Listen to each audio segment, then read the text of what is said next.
हाँ, नमस्कार साथियों। आज हम बीए थर्ड ईयर के लिए टॉपिक लेकर आए हैं, प्लेटो का एक सामान्य परिचय। प्लेटो का नाम आपने पहले भी सुना होगा। ये पहले राजनीतिक दार्शनिक माने जाते हैं। यद्यपि इनसे पहले इनके गुरु सुकरात ने काफ़ी बातें राजनीति के क्षेत्र में भी कही हैं और सुकरात से प्लेटो ने प्रेरणा भी ली है। लेकिन सुकरात के मामले में दिक्कत ये रही कि सुकरात ने लेखन नहीं किया, कोई व्यवस्थित जो सिद्धांत का निरूपण नहीं किया। वो एक विशुद्ध दार्शनिक थे सुकरात। और जो यूनान है, जहाँ नगर राज्य होते हैं, जैसे एक तरह के छोटे शहर टाइप में, जहाँ उस ज़माने में जो डायरेक्ट डेमोक्रेसी भी हुआ करती थी, तो जो एथेंस है, स्पार्टा है, इनकी बात कर रहे हैं। जो प्लेटो, सुकरात ये और अरस्तु, ये सब एथेंस से थे। तो सुकरात की एक खासियत थी कि वो जो सत्य का अन्वेषण है या सत्य की जो खोज है, वो तर्क वितर्क या द्वंद्वात्मक जो शैली है उसके जरिए करते थे। और वो यूनान के जो नगर राज्य में अलग अलग जगहों पे दिन भर घूमते रहते थे। कोई रास्ते में मिल गया, उससे बात करने लग जाते थे। जैसे किसी ने अगर कोई रास्ते में मिल गया सुकरात को, तो सुकरात कहेंगे, और भाई कैसे हो? कहेंगे अच्छे हैं। कहाँ से आ रहे हो? तो कहेगा दोस्त से या मित्र से मिल के आ रहा हूँ। तो फिर सुकरात उनसे सवाल करता है कि मित्र कौन होता है? तो फिर सामने वाला व्यक्ति कहता है कि जो सुख दुख में काम आए, सहयोगी बने। तो फिर वो कहेगा सुख दुख में तो माता पिता भी काम आते हैं। तो मेरा कहने का मतलब ये है कि इसी तरह से मित्र की असली परिभाषा क्या होगी, वो निकलवा देते थे। तो उनका यही जो शैली थी, द्वंद्वात्मक शैली, और इसको प्लेटो ने भी अपनाया। प्लेटो की जो पुस्तक रिपब्लिक है, उसमें जो राजनीतिक समस्याओं पर चर्चा है, न्याय के निरूपण की बात है, तो वो संवाद शैली में ही है। अलग अलग पात्र उन्होंने रखे हैं और उनसे जुड़ी बातें ही आपस में होती हैं, और अंत में वो न्याय क्या है इसको निकाल कर लाते हैं, आदर्श राज्य क्या है, इन सब बातों को सत्य की खोज होती है। और दार्शनिक की पहचान भी होती है कि वो हर जो घटना है या राजनीतिक जो पहलू है, उसका सत्य क्या है, उसका मूल उद्देश्य क्या है, उसे वो निकाल कर लाते हैं कि राज्य का मूल उद्देश्य क्या है, व्यक्ति का मूल उद्देश्य क्या है। और फिर वो एक जो सामाजिक जीवन की रचना करते हैं और उसमें राज्य की भूमिका तय करते हैं। तो प्लेटो ने अपने गुरु सुकरात से बहुत सी बातें सीखी हैं।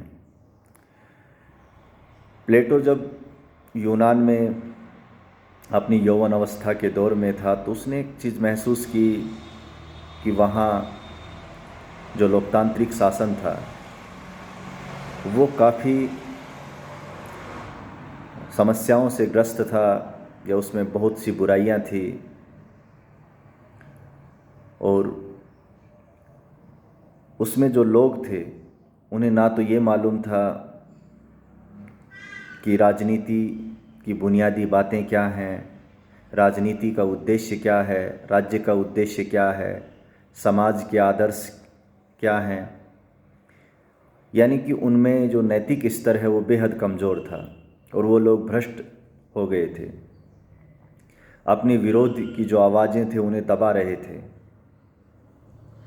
सुकरात जो एक दार्शनिक था और वो उस व्यवस्था का विरोध कर रहे थे, क्योंकि हमने अभी बताया कि वो तो तर्क वितर्क से बता देते थे कि ये जो शासक हैं वो लोगों का कल्याण कर रहे हैं या समाज का कल्याण कर रहे हैं या खुद का कल्याण कर रहे हैं। तो उन्होंने जो शासन में लोग थे लोकतांत्रिक व्यवस्था में, जैसे 30 आतताई लोगों का शासन कहा जाता था, उन लोगों ने सुकरात को जेल में डाल दिया। फिर सुकरात को कहा गया कि या तो आप भाग जाओ, एथेंस छोड़ के चले जाओ, या फिर आपको जहर पीना पड़ेगा।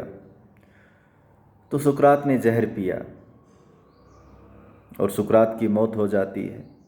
प्लेटो के लिए ये बहुत बड़ा सदमा था कि एक इतना बड़ा दार्शनिक, एक सत्य के लिए जो इतना बड़ा अन्वेषक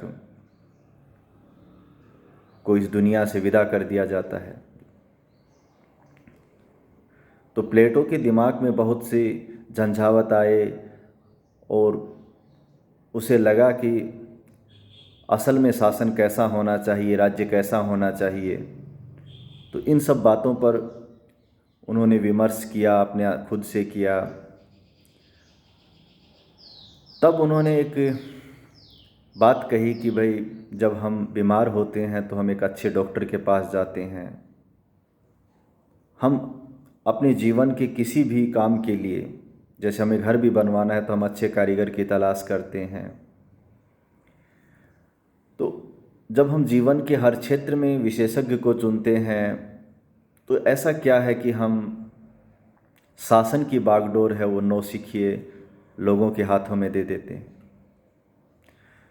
क्योंकि राजनीति लोगों के जीवन की दशा दिशा तय करती है, इसलिए ये तो निश्चित रूप से ऐसे लोगों के हाथों में होनी चाहिए जिन्हें राजनीति और सामाजिक जीवन के उद्देश्य, लक्ष्य, उनका मर्म का पता हो, और जो संकीर्णताएं हैं, वासनाएं हैं, या जो एक मानवीय व्यक्तित्व में जो दुर्बलताएं हैं, उनसे ऊपर उठा हुआ व्यक्ति होना चाहिए। तो यहीं से जो प्लेटो का राजनीतिक दर्शन निकलता है। और चाहे कोई भी दार्शनिक हो, चाहे वो कितना भी आदर्श की बात कहे, लेकिन उसके साथ एक यथार्थ भी होता है। और प्लेटो के साथ यथार्थ था उस समय के नगर राज्य का जो शासन था, और सुकरात की जो हत्या हुई, ये सब जो दौर था, उसने प्लेटो को प्रेरित किया कि एक बेहतर व्यवस्था के बारे में वो बात करे, बताए। तो इस दिशा में प्लेटो ने काम किया, और जो उसने आदर्श राज्य का विचार दिया है कि उसमें एक जो अच्छा जो राज्य है वो क्या होना चाहिए, जो न्यायपूर्ण होगा, जिसमें व्यक्ति और राज्य के मध्य कोई टकराव नहीं होगा, राज्य भी नैतिक होगा, व्यक्ति का भी उद्देश्य नैतिक विकास है। तो दार्शनिक जो राजा की बात भी अपने उस आदर्श राज्य में करते हैं। तो जो आदर्श राज्य की कुछ मैं मोटी मोटी विशेषताएं आपको बता रहा हूँ, उसके बाद फिर हम एक एक विशेषता पर अलग से वीडियो बनाएंगे।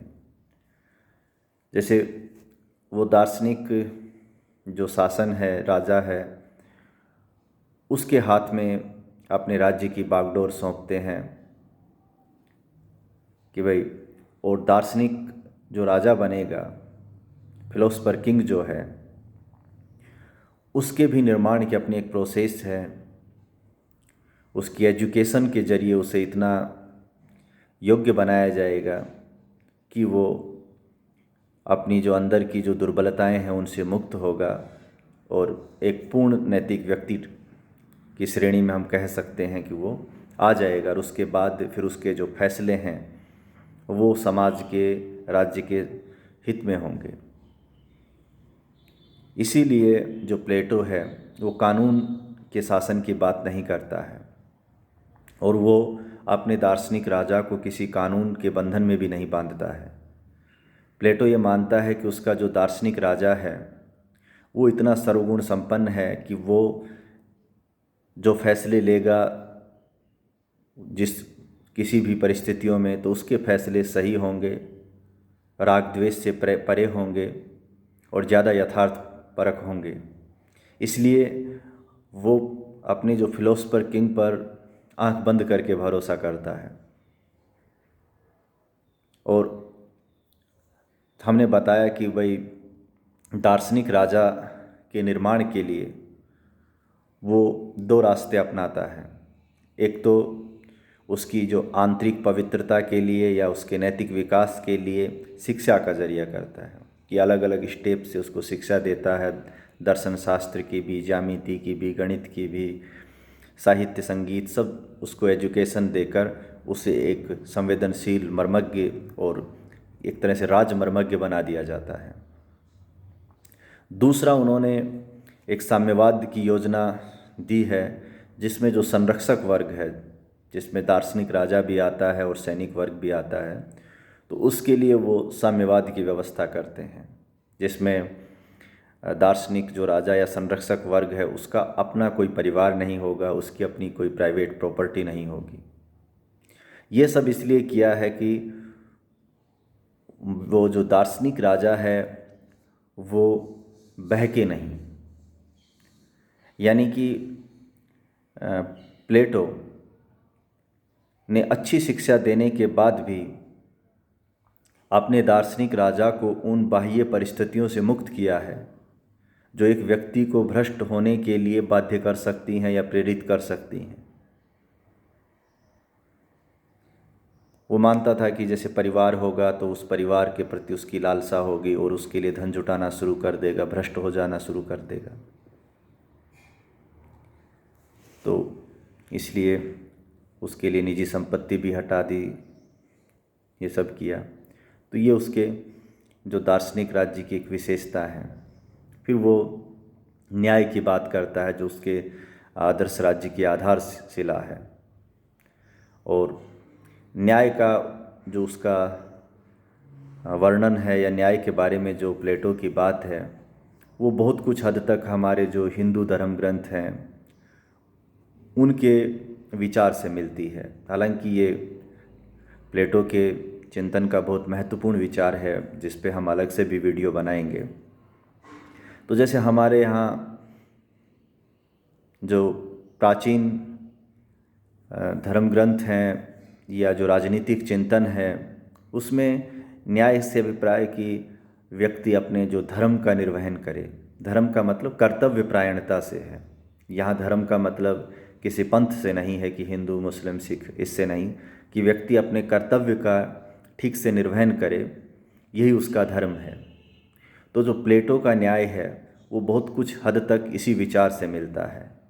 प्लेटो ये मानते हैं कि व्यक्ति में 3 गुण होते हैं जिनके बारे में हम बात करेंगे, कि किसी में क्षुधा का गुण होता है, किसी में विवेक होता है, किसी में साहस होता है। लेकिन ऐसा नहीं है कि ये सब गुण अलग अलग लोगों में, यानी कि ये तीनों गुण हर व्यक्ति में मिलते हैं, लेकिन इसमें कोई एक गुण है वो दूसरे दोनों गुणों से ज़्यादा महत्वपूर्ण या उससे अधिक मुखर या प्रधान होता है। ऐसा नहीं है कि जो विवेकशील है वो साहसी होगा ही नहीं। ऐसा नहीं है कि जो साहसी है उसमें कोई दिमाग ही नहीं होगा, होता है, लेकिन किसी में साहस का जो गुण है वो अन्य 2 गुणों से ज़्यादा प्रभावी होता है, किसी में विवेक का गुण ज़्यादा प्रभावी होता है। इसलिए एजुकेशन सिस्टम के ज़रिए ये पता लगाया जाएगा कि किसी भी व्यक्ति के व्यक्तित्व में कौन सा गुण अधिक प्रभावी है, और फिर हर व्यक्ति अपने अपने जो प्रधान जो गुण है उसके अनुरूप व्यवहार करे। प्लेटो के चिंतन में यही न्याय है।